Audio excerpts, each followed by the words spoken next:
I'll try and keep it short, right? Because I'm not that technical as you guys, and oftentimes I get a little bit intimidated when it gets like real technical and stuff. But what I'm trying to figure out is like one of the major features is that it's like that peer to peer, and the path the data travels is really short. Like, how does the app know that my other device is like in the same room? How does that connection or that path get established? I'm trying to paint a picture for myself to explain to like other noob friends, like that is not traveling through some big centralized exchange somewhere across the world and then sent back across the ocean. So how should I picture, like, how does my phone know the shortest path to connect to my desktop, for instance? Thanks. Yeah, I can answer. Great question. It's obviously extremely essential to everything we do, like fast end-to-end encrypted, and also peer-to-peer connections. Because, like, one thing would be, like you're saying, connections traveling through data centers, but also just the cost of that would mean that we would have to pay a massive bill every time somebody shared a big file. We obviously don't want to do that. Anyways, so we use something called a DHT, and it's not that's not to try to be like technical. It's just like that's what it's called. Basically, just like imagine like a big group of computers that anybody can join. You can set up a node also. Most decentralized projects use this. Um, that's just for routing. Routing here just means that if you have a little bit of data, like a public key, you can put a little bit of data into this DHT, and this is like all the computers, everybody hosting a little bit of it, and then you can efficiently find who put that up there, this metadata. So the way Keet works is that we all have these identities. When we say identities, we just mean key pairs or like a secret key and a public key. Your app will put a little bit of data into this DHT saying I am this public key. So if other people knows this public key, they can try to connect to you by querying this DHT, and then we'll do that by exchanging a little bit of info that then helps you find the shortest path to you. And shortest path there is like like your different addresses and stuff, and it could be local network, it could be the internet network, and then it uses a bunch of techniques called hole punching to punch a hole directly to you, so everything goes directly to you. Like this DHT is like something that was also used in BitTorrent, very battle tested in BitTorrent. I think when BitTorrent was the biggest, their DHT had 20, 30 million nodes in it, so like really massive. So these algorithms are very battle tested and very scalable. We actually use the same kind of DHT that BitTorrent does.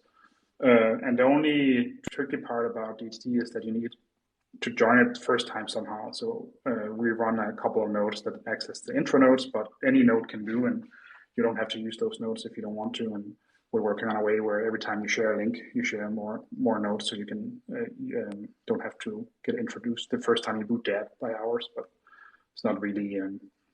It's just like telling you all the nodes in the DHT. It's very, very small and simple. So that's the quick.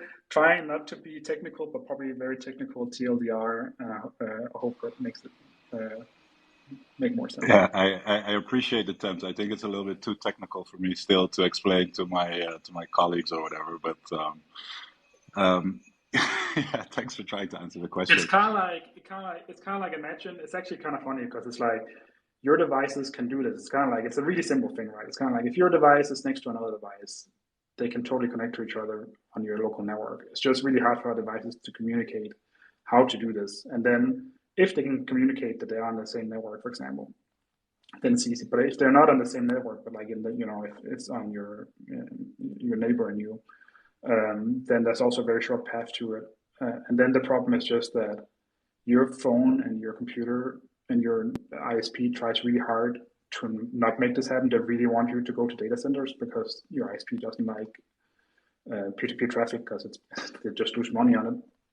And we just do a bunch of techniques that makes that work anyway. So we kind of just like undoing all their work in these like cool established ways. So it's actually very simple. It's just and it's I say this all the time, but it's like how networks should work. And the plus side of this is that you cannot make these connections between devices without end-to-end encryption. So it's like, because that's how you do security. So you cannot do anything that's unencrypted in these networks. So it's kind of like you cannot turn it off because then it doesn't work. So that's additional super cool part. Yeah. All right. Now you're explaining it to me in a language I can understand. Thanks so much. I'm going to jump back down, guys. Thanks. Thanks, Marcus. Yeah, that's one of the interesting things. And Matthias, you said that you can't remove the encryption because the encryption is how you identify users. Like it's built in.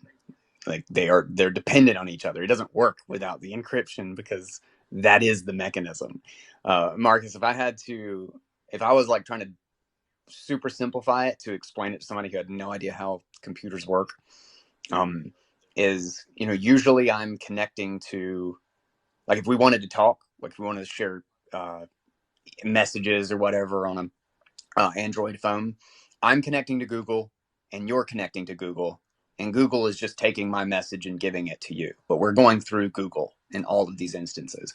And the reason is because nobody can find my phone on the internet at large, but Google has google.com. Like they're publicly available and they have an explicit place to go to connect to Google. This is basically just an alternative connection method that just has the instructions on how to find the individual device. So rather than connecting to Google to find you, I just connect directly to you because you already gave me the instructions on how to find you on the internet. So it's maybe that's a slightly simpler. I don't know. It always seems to get complicated when you try to break it down, but it's interesting from the context of BitTorrent because and I wanted to actually ask about something you said, Matthias, is that you said that when BitTorrent got, because it uses the same DHT is what it's referred to, but it's the same mechanism of figuring out where people are on the internet. People are on this network, on the BitTorrent network, or in this instance, the Keet or a hole punch network. But you said that there were like 20 to 30 million nodes on the BitTorrent network at one point. Are those nodes running the DHT, or did you mean in the DHT? So yeah, so there's actually, when you run a DHT, there's no difference between being in it normally and running it. Like you're doing both. And also, and the cool thing about DHTs, and they also have a lot of drawbacks when people try to use them outside routing. They're really good for routing and they're very bad for everything else. They're extremely resource efficient. So basically, you can run them on a potato and they take no bandwidth and they take no compute power and they take extremely little network traffic also. Like we're talking, kilobytes, because the only job is like sending a little bit of data to you about a record. So also means that, their use cases is outside, like I just said, like basically finding somebody by an identifier that's 30 bytes. That's what they do, and that's what they do really well.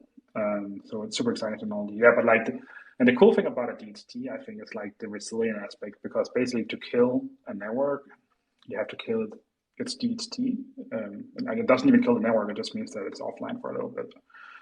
And so in BitTorrent, that's why BitTorrent just kept staying alive, was like you had to turn off 20 million computers at the same time, which is the same as saying, yeah, good luck with it. So, it's the same as saying cry harder. Really, yeah.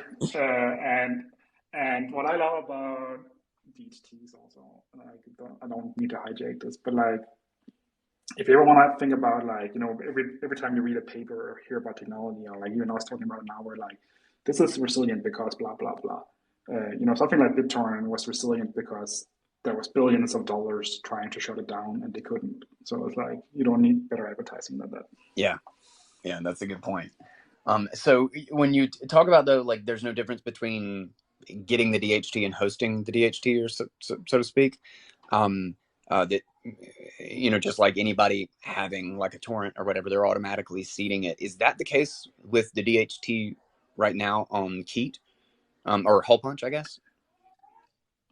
Yeah, we use obviously like 20 years have passed and there's more techniques now, so we use a little bit more of a varied approach, just because networks are also a little bit more varied today. Like you don't want to run a DHT on phones because they turn off all the time and you want them to be online. But like basically, yeah. Get Keet Mobile now on the App Store.